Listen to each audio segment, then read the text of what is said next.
নমস্কার বন্ধুরা, আজকের এই ছোট্ট ভিডিওটা বাঙালির জন্য, বাংলার জন্য। কেন তাহলে বলি। আপনারা জানেন সাপের কামড়ের একমাত্র চিকিৎসা এভিএস, অ্যান্টিভেনম সিরাপ। এই এভিএসটা পশ্চিমবাংলার ক্ষেত্রে আসে তামিলনাড়ু থেকে।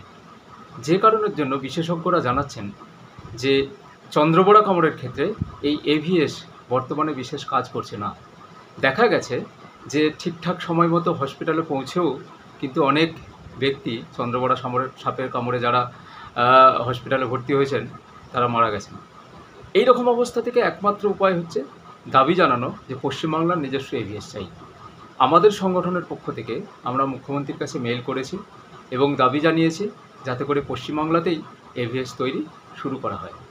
সমস্ত বাঙালি জাতির কাছে করজোড়ে প্রার্থনা জানাতে চাই যে এই যে অবহেলিত গ্রাম্য বিষয়, এই যে সাপের কামড়ানো ও তার চিকিৎসা, এই কারণের জন্য প্রত্যেকটা মানুষকে, প্রত্যেকটা বাঙালিকে অনুরোধ করছি যে আপনারা সরকারের কাছে দাবি জানান, মুখ্যমন্ত্রীর কাছে গণহারে মেল করুন এবং সরকার যাতে করে এভিএস পশ্চিমবাংলাতেই তৈরি করতে শুরু করে সেটার একটা ব্যবস্থা করুন।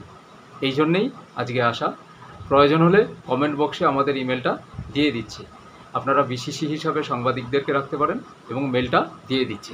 আশা করি আপনারা আমাদের সঙ্গে একমত হবেন।